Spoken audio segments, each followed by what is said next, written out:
Gents, I just want to pause the episode for a moment to let you know about the Strong Men of Value Academy.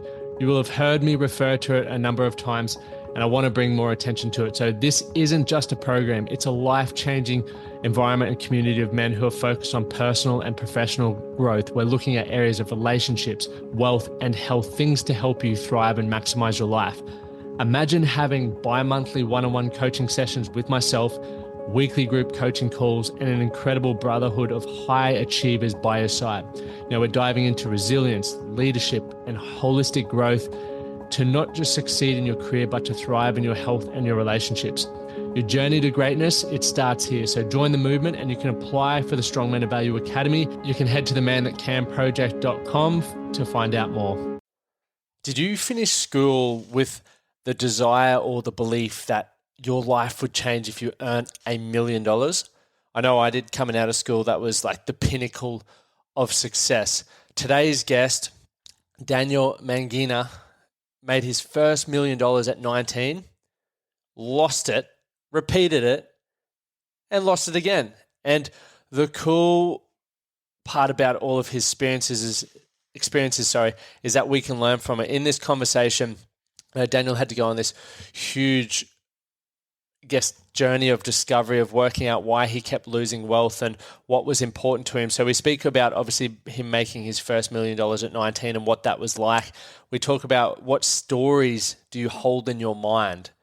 We talk about finding a burning desire to grow, why you should stop thinking that you know everything, change your information input, and why the journey is different for everyone. Even though you may have a similar goal, a similar outcome, the journey is different, and we need to learn to be accepting of that. So this was a really fun conversation. So Dan joined us from America. He's been on CNBC and a lot of the big TV programs around the United States as a performance coach as well. And I took away so much from the conversation. So I'm sure whether you're tuning in for the first time or you're old school, I was going to say the OGs, the original listeners, I appreciate you guys coming back. There's so much value from this. And also, the feedback on last week's episode with Maddie Lancashire has been unbelievable. So if you haven't heard that one yet, make sure you definitely check that out. And next week, we have James Horwell, a former Wallaby captain, which is the Australian Rugby Union team, coming on the show. Now, I want to start doing something different. One thing that I've never really done is read out reviews that we've gotten.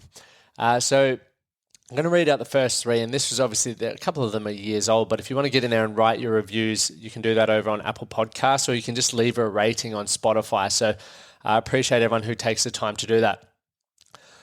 One here from John. Great one, mate. Your journey is impressive, and it's it's good to know you are achieving a higher level of consciousness.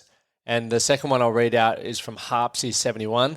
Love the content, the raw honesty, and the no BS frank approach. The Emotional Intelligence podcast has really helped me with self-analysis in areas where I'm dropping the ball, so thank you. So thank you guys for leaving reviews. It's awesome to read them. So if you haven't done that yet, really appreciate it, and you might even get read out one week. So I'm going to start doing that. Just a reminder, we're kicking off the next game plan tonight, okay, which is Monday, the 30th of May. And we start that the first Monday of each month. I know it's the end, but tomorrow is the first, so we're good. The next day is the first. So it's close enough.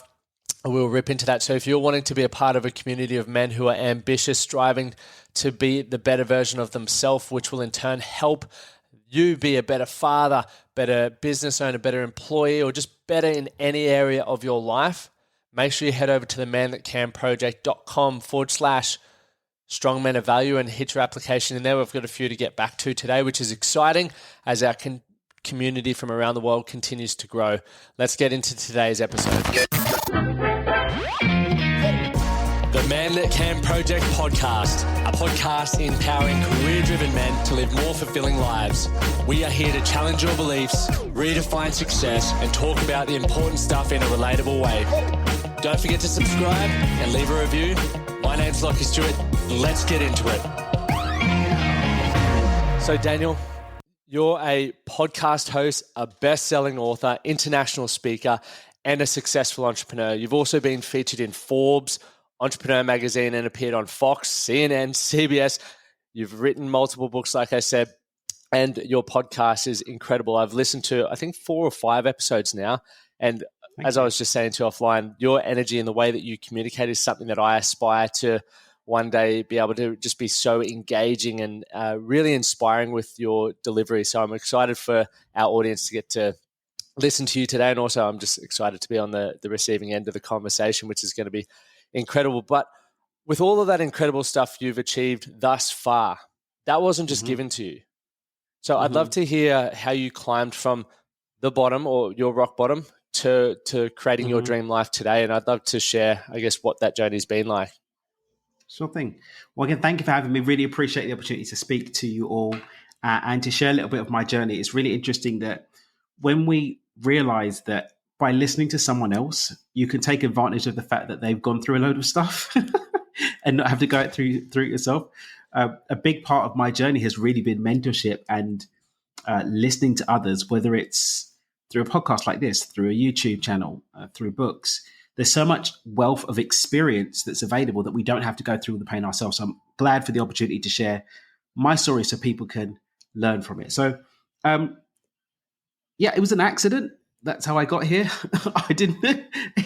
It was a glorious accident. Now, there's no such thing as accidents. You know what I mean? I didn't plan it, right? Yep. I was just like, oh, I'm going to concoct a divine plan for me to live my best life. No, I literally, this whole journey that we're on right now, although for the most part it started in my teens, I was reading books like Think and Grow Rich when I was a teenager. I was studying books like Psycho-Cybernetics, ordering tapes from Nightingale Conant. So I made my first million when I was 19. I promptly lost it.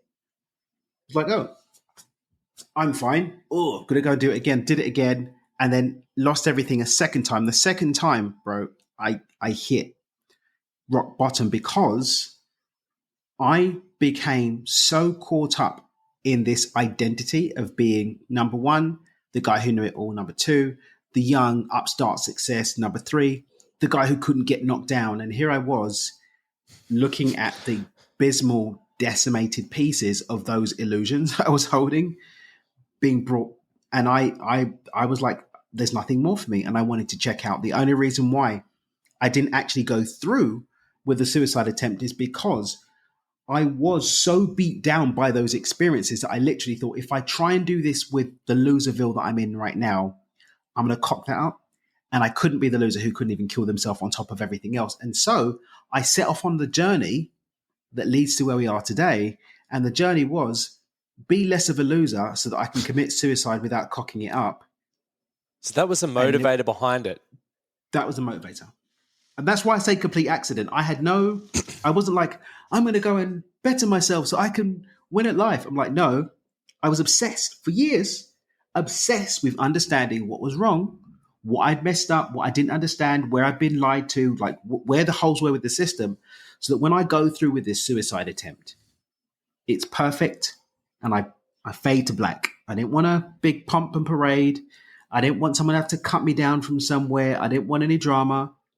I wasn't going to even do a suicide note. I was just going to just bail out and just be done with it. That was my plan. And so prior to your, I guess, earning $1 million at 19 and having it crumble and then doing it again, up until that point, had you ever sort of struggled with confidence or mental health issues? So it was really a response to having those two failed business attempts that sort of, yeah, right. Yeah. I mean, I was diagnosed with Asperger's when I was 27. And the crazy thing is that I truly believe it was my Asperger's that saved me, because I don't have the capacity to make impulse decisions. I can't do impulse decisions. I literally don't have the wiring for it. And so I sat there. I was like, okay, I'm going to do this thing. Very calm. It wasn't, oh my God, I want to kill myself. I was really calm. Like, okay, cool. Logically, this is the best thing for me to do, just to not be here anymore. And I ran through my options and none of them made any sense as being something I could pull off. And that's literally because of the way that my brain works, being an autistic brain, then that's what happened. It's insane. Absolutely insane. Just to even touch on Asperger's. So Asperger's, from my understanding, is like intellectually, like you logically and rationally, everything fires. It's more like social cues and emotional cues where there's a bit of a disparity. Is that correct? Yeah. So we've got some of the wiring mix, and it's apparent for different people in different ways. But certain of the wiring for those social interactions don't exist naturally, and so they either have to be hardwired through practice, or like me, I studied social dynamics. That's how I got over my social anxiety that I had for years. Yep. And I understand the systems and structures, and those systems and structures reduce my anxiety. And then the way that I hack the system is I only really hang out with people that I connect with at a heart and soul level. But I've got the structure that stops me having the anxiety so that I can find my tribe and then just connect with them at the heart and soul level. That's awesome. So when you found out that diagnosis at 27, was that like a shock to you, or how did that impact you or influence you? Oh, even thinking about it now, I just feel the lightness that just came. Because I was suffering with severe social anxiety, severe general, having insomnia that would last for periods. And it was actually a particularly rough experience of insomnia that sent me off to the doctors to try and get sleeping tablets. He gives me the sleeping tablets. They don't work. He sends me off to go speak to a therapist. The therapist he sends me to, Dr. Helen McEwen, thank you, Dr. Helen, always shout her out, love her to bits, happened to be a cognitive behavioral therapist that specialized in working with adults with autism. Again, completely, she just happened to be the person that got the call and happened to be someone that specialized in that. Saw what was really going on. Wasn't that I had sleep issues. It was my nervous system was off because I was a neurodivergent person who was unaware, operating in a neurotypical world and suffering from anxiety as a result. And that's all. It's crazy how the world sort of points you in the right direction if you're open to looking and get receiving that feedback. It all seems to fall into place. It's funny for me when I really tune into that sort of stuff and things start happening. I'll go, I wish I did this all the time. Obviously, my mood and emotion can sometimes distract me and I can get in my head a lot. But when things are going well, I'm like, all I got to do is just keep this up, keep being open to opportunity and sort of projecting what I want in my life, and it starts to happen. But obviously, we know that life can be challenging. But one of the next steps for you, like after that diagnosis, so 19 and then you made another business and then you went through a couple of rough years really trying to figure out how you could not mess up suicide. Within that process, what changed? Because you're still here today. You're thriving. Yeah. So, I mean, no shade at TEDx, just in case they let me do another one. But I actually did a TEDx, I recorded a TEDx that tells this whole story and it speaks about this whole thing. But the title, it doesn't look like they really agreed with the title. So they're like, nah, we're not publishing this. So who cares? We're ripping the audio. I'm popping it on the podcast. So we're still going to share the story. And I actually decided today on the 13th of May that my next film project, we're going to build a whole film around this whole concept anyway. But, when we look at who we are as humans, right? We've got our physical body that moves through time and space, right? Our little meat suit. But everyone's familiar with the phrase meat suit. Everyone's familiar with the phrase mind over matter, right? It's a scientific fact that our mind has an impact on our physical reality. A mum in a crazy situation gets superhuman strength, rips at the door of a car. Like, your ability to move through time and space can literally change depending on the stories that you hold in your mind. Everything that we experience in our world began as a vision in the mind, right? We've got mind into matter. But it's also a fact that we can only think to the level of our current emotional state. The thoughts going on in my brain now are limited to the emotions that I have the capacity for and that I'm feeling in the moment. So we see that there's this sort of downward trickle effect from the emotions into the thoughts, into the actions and behaviors that become the reality. Right. So, like I said to you, I didn't sit there and say, I want to choose life. There was no point in the journey that was like, I choose life now. I woke up one morning, I think it was April 2015. I just got back from Thailand, had an amazing trip with my cousins. The time that I was there, the business that I then built up, I've made over 100 grand over that time that I was away. I'd taken one phone call with Joe, my assistant. I'd lived my best life. I was in a beautiful home in Highgate. I had fancy stuff, but also great connections with my family. I was working out and feeling good in my body, great friendships. Everything was just working. And I realized, oh my God, like I'm actually enjoying my life. And I hadn't been in the dark place for a long time. And even when the dark place tried to rise up, I was like, yeah, I'm good. Like I was unconscious. I become unconsciously competent in my ability to live life on my own terms. And tracking back the journey to that is now what my book, that one here, Stepping Beyond Intention, is what that puppy's all about. It goes through that whole journey and the 4-step process that I actually built off the back of it. But all of that to say that the thoughts had to have changed. Otherwise, my environment could have changed because my unconscious habits and behaviors wouldn't have changed. which means that my emotional state had to have changed. But what leads to our emotional state? Our emotional state is impacted by our environment. And here's the thing, for a couple of years, all I was doing was obsessively reading books, listening to tapes, having conversations, and having discussions purely about this kind of stuff: personal development, spirituality, evolution of consciousness, behavioral patterns, mindset. I taught myself to transliterate Arabic and Hebrew and all this kind of stuff. So I pummeled my brain and accidentally reprogrammed it to choose life. It's such, I can relate to that story so much because like that's exactly the path that I went down. It was more so, or I didn't necessarily the same as you choose life, but I made a decision that I just didn't want to hate myself anymore. Whatever that looked like, and books, podcasts, audios. And then you do wake up one day and you're like, I'm actually proud of who I am. And like, it's such a phenomenal experience. And I don't know whether you can relate, Daniel. I'm sure you probably can. When I talk about how I used to think, act, and behave 8 years ago when I was really not liking who I was, it's almost like I'm so disassociated from that version of who I was, it's laughable. But when I was going through it, it was the most painful experience ever. God. So when I see men or people who are going through turmoil, trauma, pain, I'm like, obviously I can't always understand what you're going through, but there can be, a light at the end of the tunnel. There is exactly another way. You spoke about the 4 steps in the book there. Is that related to the Beyond the Intention paradigm? The Beyond the Intention paradigm. That book breaks down the paradigm, how it works, why it works, where the steps came from, stories of it playing out, my journey. That's what it's about.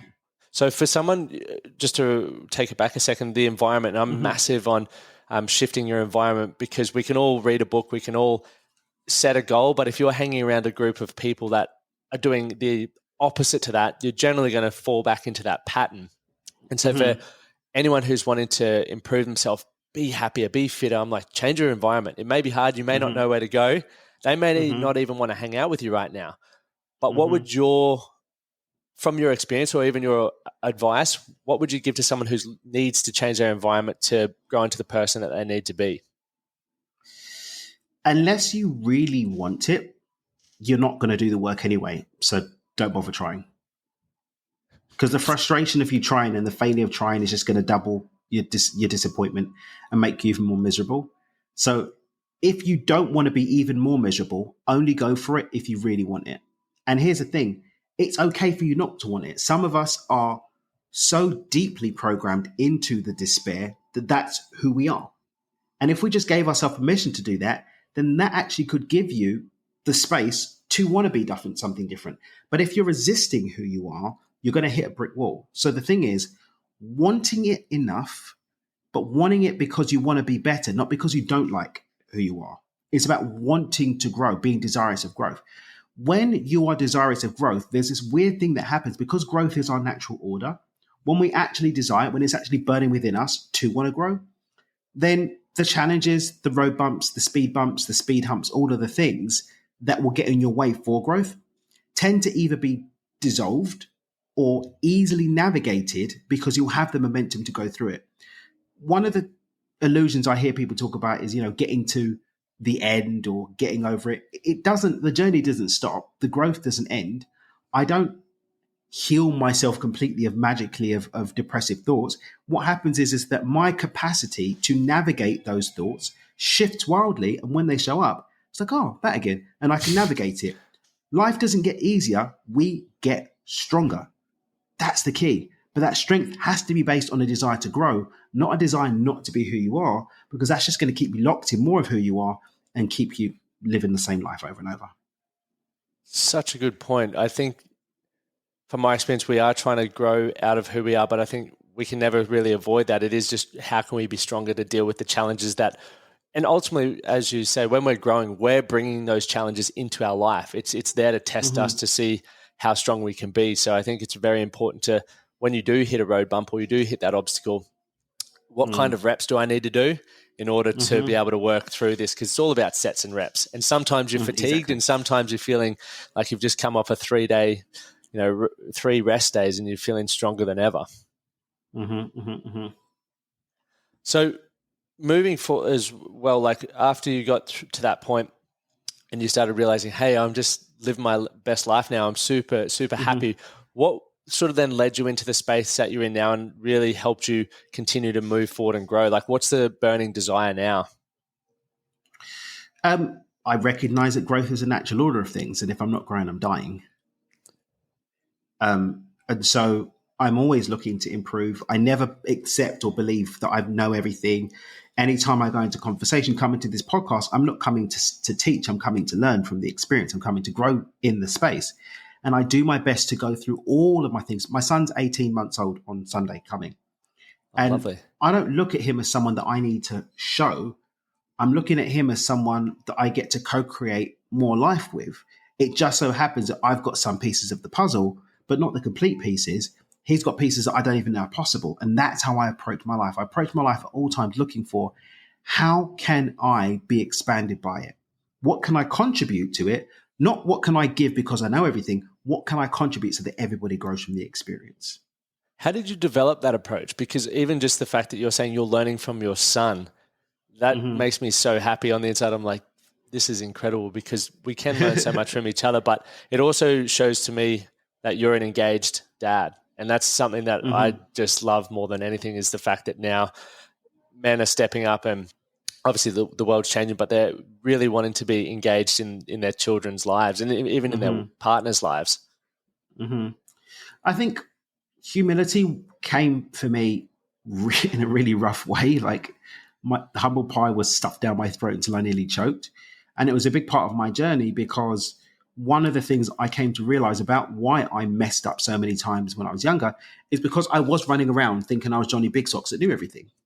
And that's what led ultimately to losing everything twice, not being open to counsel. So, I spend 6 figures a year on my personal development. One thing that I invested in last year alone was 100 grand, like just one of the things that I invested in for myself. I continue to do that. And, just seeing the results that come from being open to what life can give you if you just actually pay attention.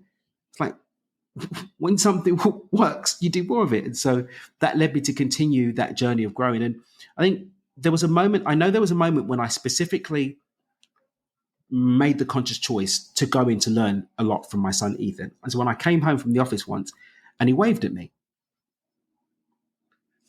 And now it seems very ordinary, right? But I want you to, anyone who's listening to this, to tell me, do you remember the moment that you learned to wave? No. And then I thought even things like, do you remember the moment that you understood what it was to read? Never. You probably remember books that you read when you were a kid at school, but the point at which you started to look at these squiggles on a page and assign meaning to them. My wife's Russian, my son's mum, he's Russian. And I decided I refused to be the only person in my house that doesn't speak Russian, so I started to learn Russian. And that was when it really hit me that letters are just squiggles that we've assigned meaning to. If I showed you the letter H, you'd say that's a letter H, it's a H sound. In Cyrillic, it's a N sound, right? What we look at as a P, a P sound, it's a R sound in Russian. And so it's like, but it's just a squiggle, but the squiggle has a completely different meaning. I don't remember when that meaning became a sound that I attributed this understanding and value of. I don't remember it. So I'm looking at Ethan waving. I was like, oh my God. At the time, I think he was about 1 year old or so. I don't remember being 1 year old, let alone being 1 year old and learning whatever I learned at that age. My stepdaughter's 6 and she's got these little crazy things that she does. I don't remember being 6 years old. And yet in that period of time between about his age and about her age is literally when the foundations of who we are being constructed. All of the programs, all of the patterns, all of the foundations are being built at that time. And yet very few of us can remember the points of inception of some of these ideas that literally become the habits and behaviors that we exhibit as adults. So when someone comes to me and is a bit of a douche, speaking from their pain body, I don't know what experience happened to them where they thought it was okay.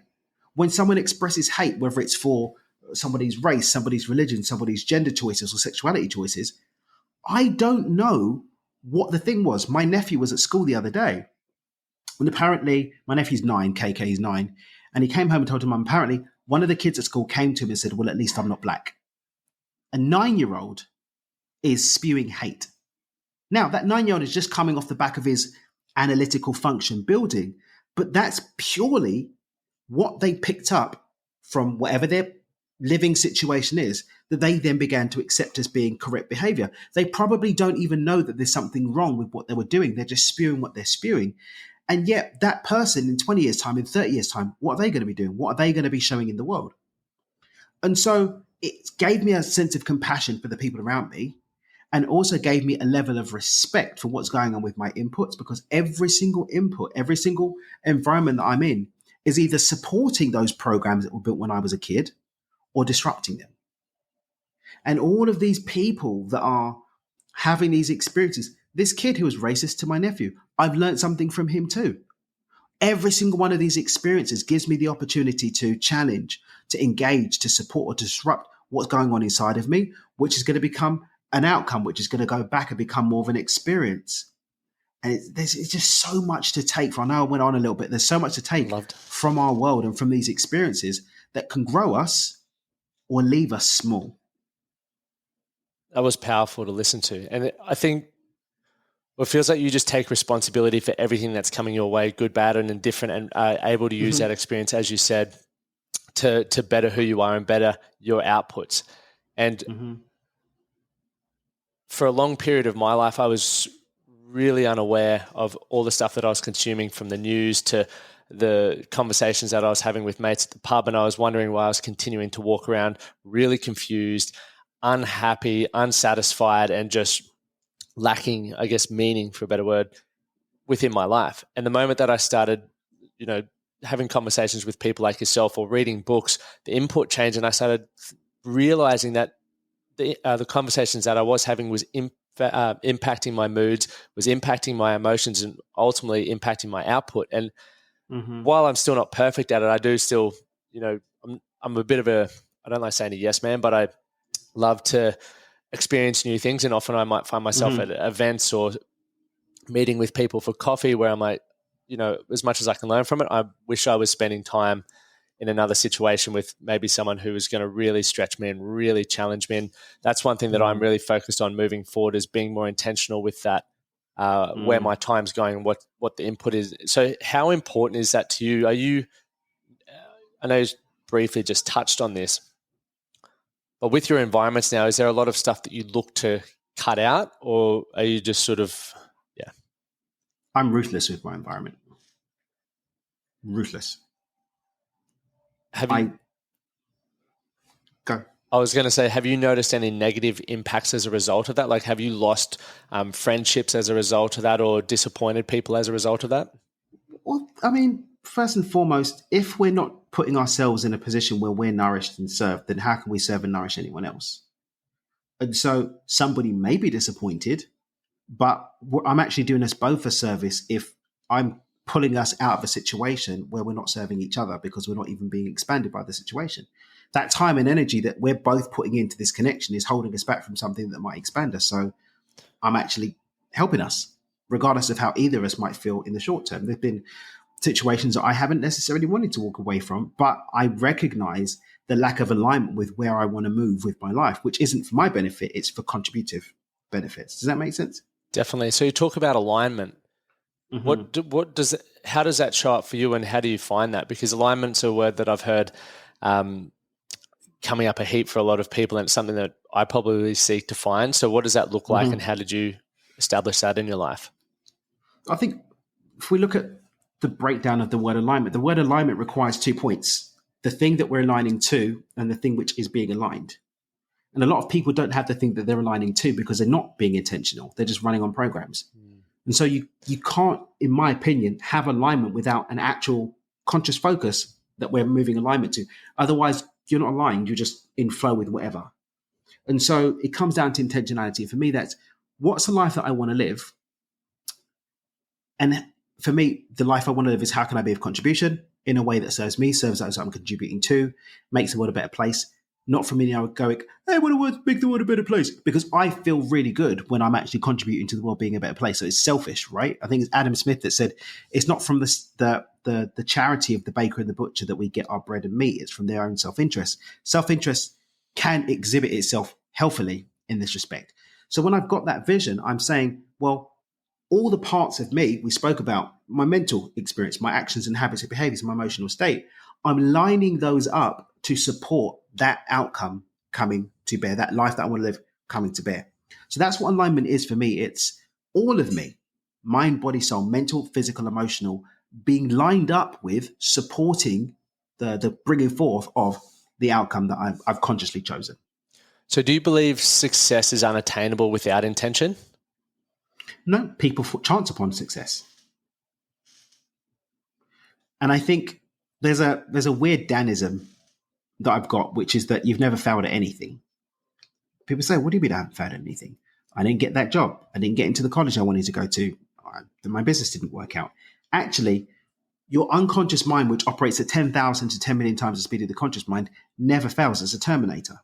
But what there is there's a disconnect between what's going on at the unconscious level and what I'm consciously choosing. For me, intentionality is interjecting with what's in the program and consciously being involved in the choice. Your program can be hardwired for success. You can actually be one of those people who chances upon an outcome that happens to feel good for you consciously, that also is what you're programmed with unconsciously. I was successful in staying alive. Wasn't what I wanted to do. And yet I was successful without that intention. I've heard it said that success is getting what you want. We're always getting what we want unconsciously.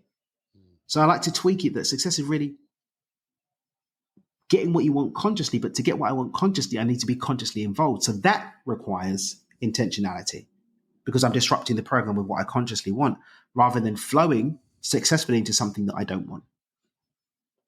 So for that as well, so you know how you just mentioned some people can be hardwired for success and others not so much. Mm-hmm. Do you feel that's more if when you grow up, some people grow up in wealthier families or entrepreneurial families or sporty families, do you reckon that sort of is a big indicator as to why some people may be hardwired for certain, levels of success across different areas? Yeah, but I do want to just quickly bring in like an economic truth to the thing. Like there's a lot of rich hating right now. Oh, they were born into wealth. The average wealthy family lose it after 3 generations of the person who actually created the wealth. Really? So being born with a silver spoon, check it out. The average, you get the odd that managed to build a dynasty, right, that lasts, but most it's gone within 3 generations. They say the first one builds it, the second one breaks it, or the third one loses it, or something like that. I don't remember the exact words. So it's really funny that a lot of people are, oh, that person was born with a silver spoon, they're so lucky. Actually, statistically speaking, you are better off as the person creating a dynasty than receiving it because the probability is that you're the one that's going to be more successful. Now, are there certain advantages to someone that's got wealth? Of course, you've got access to different education, different resources, but access to something doesn't mean that you're going to use it or even use it positively. So when you look at drug addiction, you look at alcoholism, you look at mental health challenges, a lot of those actually exist amongst the families of the wealthy. And yet people are betraying their capacity to actually create by saying, I can't do it because I haven't got the leg up. When the people who've got the leg up actually aren't doing as well as you think they are. Does that make sense? Definitely. So being in the position to create the dynasty obviously means, finances are important to a degree. Is to create the life that you want and to create, I guess, a life full of purpose and passion even. Do you believe financial freedom is a big part of that?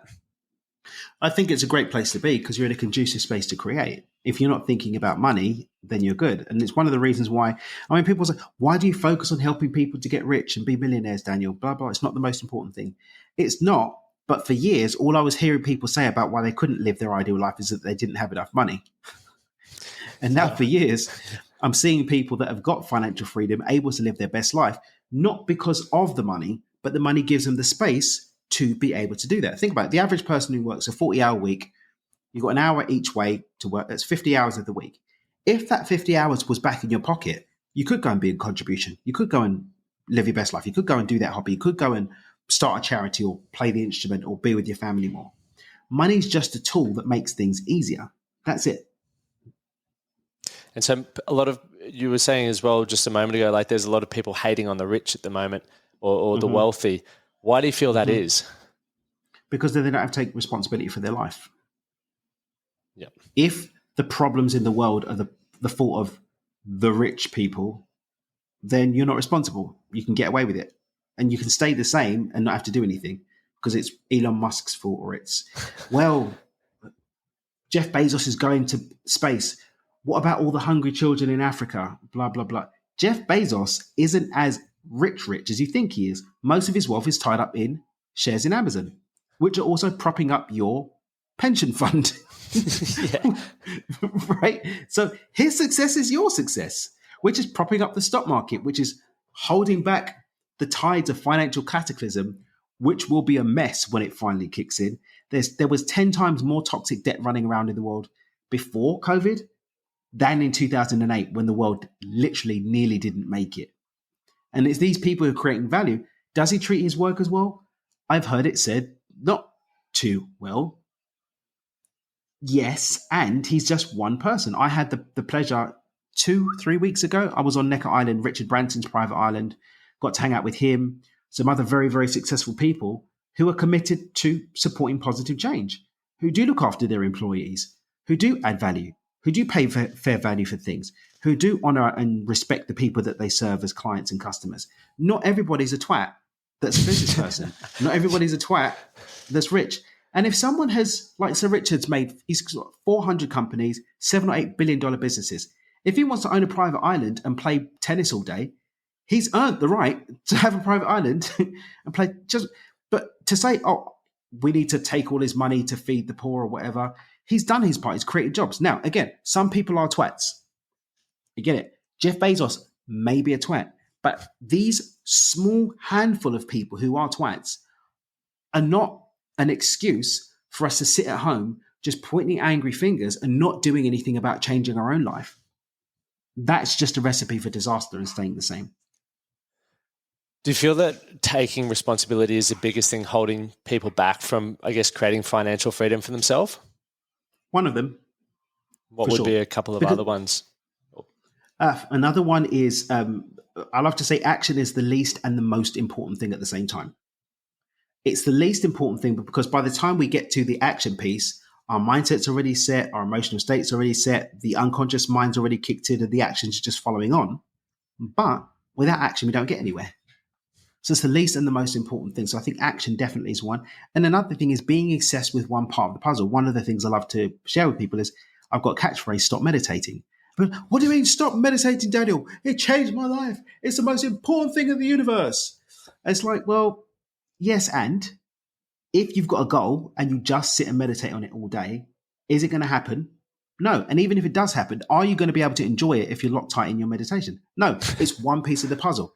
You can meditate all you want about being successful. If you've got a belief system that doesn't allow you to believe that you're successful, you're not going to be able to see it. Or if you don't take any action, you're not going to do it. I can sit here in lotus position praying for the love of my life to show up. If I'm just in an ashram in the backwater mountains of India and that person doesn't happen to be there too, even if they walk past the room, but I'm in lotus position, I'm not going to see them because my eyes are closed. I'm in deep prayer and meditation in another dimension. Yep. Dear God, I'm in this dimension with you, but where's the love of my life? But I don't leave the dimension. How can I enjoy it? It's like it's ludicrous. So definitely responsibility. Action is the least and most important thing, and don't over rely on any one thing to save you. That's so powerful. I remember I was reading that you said don't meditate, and I was like, what? This is absurd. I had that exact same reaction. Stop meditating, not don't meditate. Yeah. Stop meditating. And then when I looked into it further, and I was like, okay, I can definitely understand because people get so in the motion, they feel like they're doing something, even if they become like personal development junkies where they go to every event, read every book, listen to every podcast, and they're telling you about it. And you're like, so have you implemented that yet? No. I just need to figure out this next step. I'm in the river of change, right? You probably heard that one. Yes. And it's I'm on my healing journey. It's all well and good, but you've got to take some action now to actually get the next bit of feedback for you because based on our experiences, the people that we get to network with or surround ourselves with, we've all got different skill levels and experiences levels. So creating financial freedom, if we were both to go back to 19, Daniel, you're a millionaire at 19. I was far from a millionaire at 19. I still didn't know my ass from my elbow. But if we were to go, okay, let's create financial freedom, this is the roadmap to do it. The journey would look very different for us based on the beliefs, experiences, and everything that we had for that matter. And we're not going to understand what that looks like if we don't just take action. I could have sat there and continued learning about business, reading about business, and getting mentored, but if I didn't take the risk, I never would have gotten there. And I think I'd love to actually know your opinion on this. Do you believe, not everyone, but people who want that financial freedom should have a crack at entrepreneurship or should have a crack at creating their own business? Not everyone, because a lot of people aren't built for this life, man. A lot of people aren't built for it. I think it's 85% of businesses fail within 5 years or something like that. Yeah, I think it's even a bit more or less years. Yeah, staggering. It's a wild thing. And yet everyone's buying a course from a funnel that they saw on Instagram or whatever. Not everyone's built for this life. Yep. And if everyone's the chief, then who's there to be the worker, right? Yep. Everyone's a boss who's going to get things done. I mean, I love to talk about ending job shaming. There's nothing wrong with having a job. People, I've got my 9 to 5. Oh, I've got my job. I'm an entrepreneur. I've got my 9 to 5. Own your job with pride. Do a job that serves you and serves others and feels good and meets your needs, but do it with pride. Not everyone's an entrepreneur. A lot of people trying to be entrepreneurs, really, you're not. And that's why you're struggling. Well, I think I did an article, I don't know if it's been published yet in Entrepreneur, about the 9 to 5 entrepreneur. You just made a job for yourself. And for most of it, it's a job that you don't like and you're not very good at. Yeah. Yeah. Not everyone should be an entrepreneur.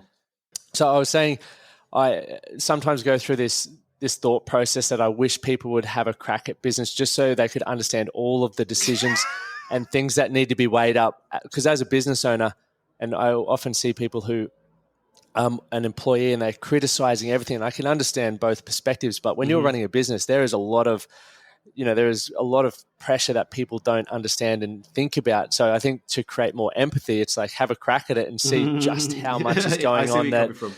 It's walk like in my shoes. Effect. Walk in my shoes. Yeah, understand exactly. my pain. Yes, so to bring more of that empathy. But I really love how you said most people aren't built to be entrepreneurs, and we shouldn't be shaming the 9 to 5 because some people, I've heard Gary Vee say, like, a position 2, an entrepreneur wouldn't be as successful as they are without everyone else. Like it's what drives everything together, right? A plane still wouldn't fly if it didn't have an engine, even though the pilot's in control. Everyone sort of fits their role. And I think if we can stop shaming that, everyone will be able to really embrace and thrive in their acquired position. And I think about it or talk about it regularly with men in our community who are unhappy and they're working in a job that isn't fulfilling. They work extremely long hours. The sacrifices are stuff that they don't necessarily want to live with. And I'm like, well, why don't you just literally go work at Macca's? You've got a certain shift and you'll be done at that time. And then you can, spend time with your children, or you can go for the run or do the adventure stuff that you want to do. Why do you feel the pressure to have to keep the status in that role? So I guess, why do you feel that is for a lot of us, that we do want to uphold status and position and be the top dog? Because some of us give more credibility to the thoughts and opinions of other people than we do for ourselves. I mean, when I reflect back on my dalliance with suicide, it was my obsession with what I believed other people were believing and thinking. And that led me to, thank God, not have the capacity to, but nearly go to take my own life. How many others are burning out to keep up with the Joneses because they need the country club and the this and the that and the that? They don't even really want those things. But because society has given us this lack of conscious connection to what's going on inside of us, we're playing this out and burning out as a result. Yeah, we really need to figure out what we want. And once we get there, it's like solidify those beliefs and build the environment to support us doing that so we don't fall in that trap of keeping up with the Joneses. Exactly. But Daniel, I know you're a busy man, so I want to respect your time. I've got one last question for you before we can find out all your books and the podcast and everything like that. But what does it mean to be a man for you? I'll quickly give you a bit of framing. I ask everyone because, especially in Australia, we've grown up with a stereotypical belief of what it means to be a man, but obviously suicide rates are continuing to grow. So we need to get more people like yourself, well-respected people who are thriving in life and definitely would have given it some thought what it means to be a man, because there's going to be people out there who resonate with it. I think the idea of what it means to be a man is being challenged in recent years because there is all these discussions going on about gender identity, gender eradication. People, I mean, I can't remember the name of the trans woman who swam in the swimming race and everyone was getting mad because of the thing. So gender is becoming a very, very different thing now. So I don't think being a man now can be locked into this gender thing. Elaine Page became trans man is now Elliot Page. It's new for many of us, right? This wasn't something that was happening a generation ago. And so I think what we're really talking about when we say what's a man is we're looking at, we've got the gender identity, but then we've also got the natural manifestation of masculine, primarily masculine energy. And for me, that's what it really is about. Not so much being a man, but being a healthy expression of the divine masculine in how we show up. And what is that? That's a container. That's the direction. But none of that really matters if it's not playing in harmony with a counterpart energy. That doesn't mean we need a woman. Feminine energy is all around. How am I in relationship to the idea of flow? How am I in relationship to surrender? How am I in relation to intuition? How am I in relation with nature? So it's the container that I am that's dancing with the divine feminine energy that naturally expresses too. And then what I do with that. For me, that gets added to the identity under that of a dad, of a leader, of a brother, of a son, of a husband. But again, all of these are all going to be based on how I show up initially under that guise of a man, which is just a physical manifestation of a naturally occurring container for that masculine energy.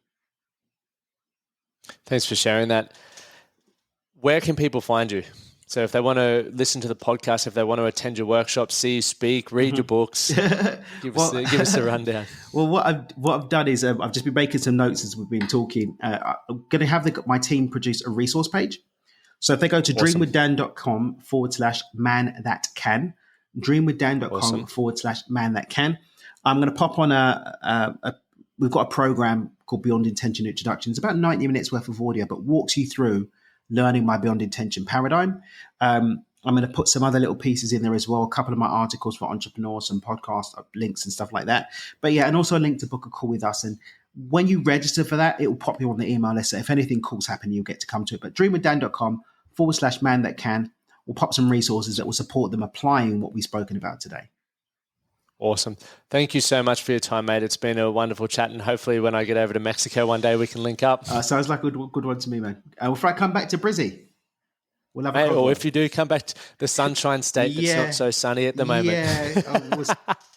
If you got value from that episode, be sure to share it. And remember, do something today that's going to make you better for tomorrow. Thank you for listening to the Man That Can Project podcast. My name is Lachie Stuart, and I hope you enjoyed this episode and found it helpful. If you did, please take a moment to rate and review the Man That Can Project on your favorite podcast platform. And don't forget to subscribe to stay up to date with our newest episodes. We'll see you again next time.